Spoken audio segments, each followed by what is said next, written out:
Hello प्रिय भैया बहनों, गुड मॉर्निंग, सुप्रभात। आज हम कक्षा 10 के प्रोज सेक्शन के lesson number 1 the enchanted pool के विषय में अध्ययन करेंगे। इस लेसन का अर्थ है मायावी सरोवर या मायावी तालाब या जादुई तालाब। इसके लेखक सी राजगोपालाचारी अर्थात चक्रवर्ती राजगोपालाचारी। इनका लाइफ स्पेन 1878 टू 1972 तक है। ये स्वतंत्र पार्टी के फाउंडर थे और इनको सर्वप्रथम भारत रत्न से नवाजा गया था, भारत रत्न पुरस्कार मिला था। ये लेसन जो है ये महाभारत से लिया गया है। इसमें युधिष्ठिर के चरित्र चित्रण पर विशेष बल दिया गया है।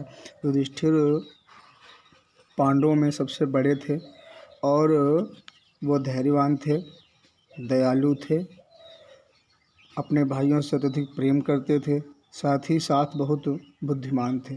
तो उनके कुछ गुणों का यहाँ पर वर्णन किया गया है।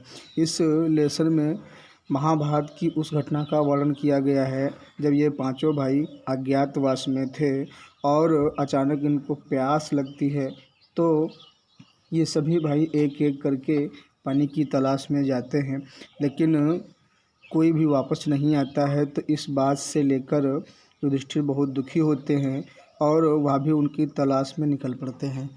धीरे धीरे वो उस तालाब के पास पहुंचते हैं जिस तालाब में स्वच्छ पानी भरा हुआ था।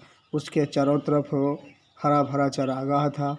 वहाँ पर जब पहुँचते हैं तो ये देखते हैं कि उनके सभी भाई मूर्छित पड़े हुए हैं। उनको मूर्छित अवस्था में देख करके वो अपने आप को रोक नहीं पाते हैं और रो पड़ते हैं और ये कहते हैं कि क्या यहीं पर हमारी सभी प्रतिज्ञाओं का अंत होने वाला था। तब तक वह भी अधिक प्यास के कारण तालाब की तरफ खिंच जाते हैं, लेकिन ज्यों ही वो तालाब की तरफ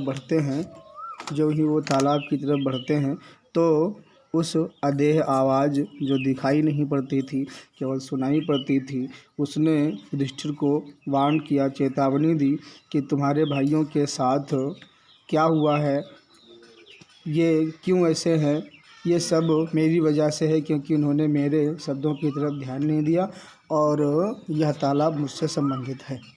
पहले मेरे प्रश्नों का उत्तर दें, फिर अपनी प्यार बचा सकते हैं। युधिष्ठिर बुद्धिमान थे। युधिष्ठिर को ज़रा सा भी समय नहीं लगा समझने में कि उनकी भाइयों के साथ क्या हुआ है।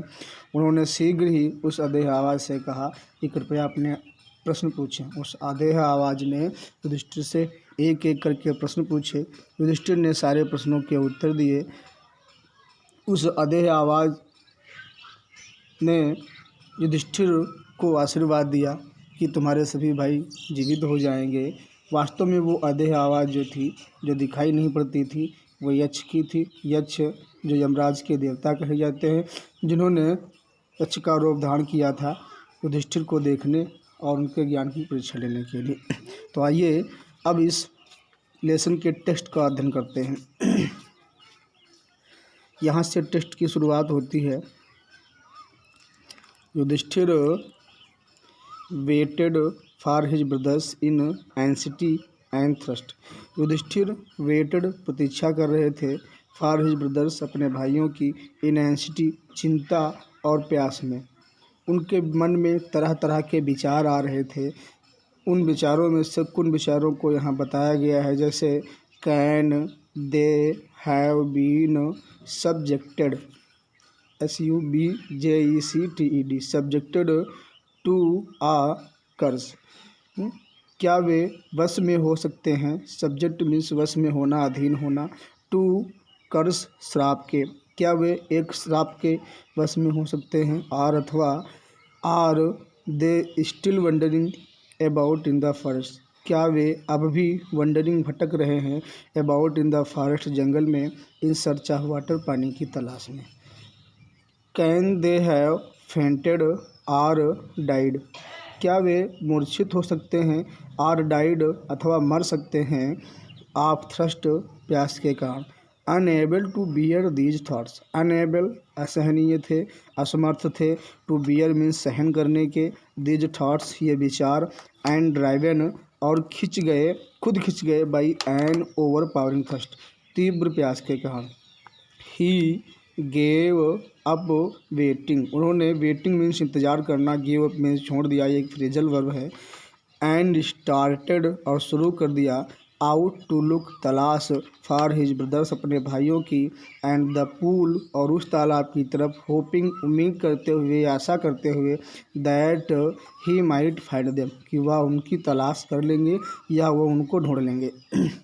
Yudhishthir proceeded in the direction, Yudhishthir proceed means आगे बढ़ना, to go forward, in the direction उसी दिशा में, हिज ब्रदर जिधर उनके भाई, हैड टेकन लेने गए हुए थे पानी, एंड केप्ट ऑन वॉकिंग और चलना जारी रखा, थ्रो गुजरते हुए, पार करते हुए, ट्रैक्स, ट्रैक्स मीन्स प्रदेश या क्षेत्र, फुल ऑफ वाइल्ड बियर जो जंगली भालुओं से भरा हुआ था, एंड स्पॉटेड डियर और चितकबरे हिरणों से भरा हुआ था, एंड बिग फॉरेस्ट बर्ड्स और बड़े बड़े जंगली पक्षियों से भरा हुआ था, टिल तब तक वो चलते गए जब तक कि ही केम अपान वो आ गए, अ ब्यूटीफुल ग्रीन मीडो एक हरे भरे चरागाह के पास, अराउंड अ पूल वो जो तालाब के चारों तरफ था, ऑफ क्लियर वाटर जिसमें स्वच्छ पानी भरा हुआ था।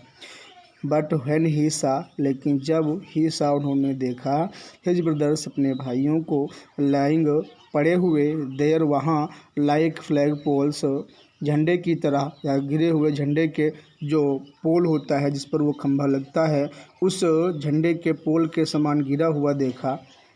Unable to restrain his grief उनका दुख रिस्ट्रेन रोकने में असमर्थ था। He lifted his voice and wept वो चिल्लाए और रो पड़े। लिफ्टेड मीन्स उठाया, हिज वॉइस अपनी आवाज़ को उठाने का मतलब चिल्लाए, एंड वेप्ट और रो पड़े। He touched the faces of Bhim and Arjun, he उन्होंने, टच मीन्स स्पर्श करना या छूना, टच्ड मीन्स स्पर्श किया, द फेसेज मीन्स चेहरों को, ऑफ भीम एंड अर्जुन भीम और अर्जुन के चेहरों को स्पर्श किया। एज दे ले सो स्टिल जो दे वे ले मीन्स पड़े हुए थे, सो स्टिल अब भी शांत, गंभीर, साइलेंट शांत, एंड मौन दुखित अवस्था में।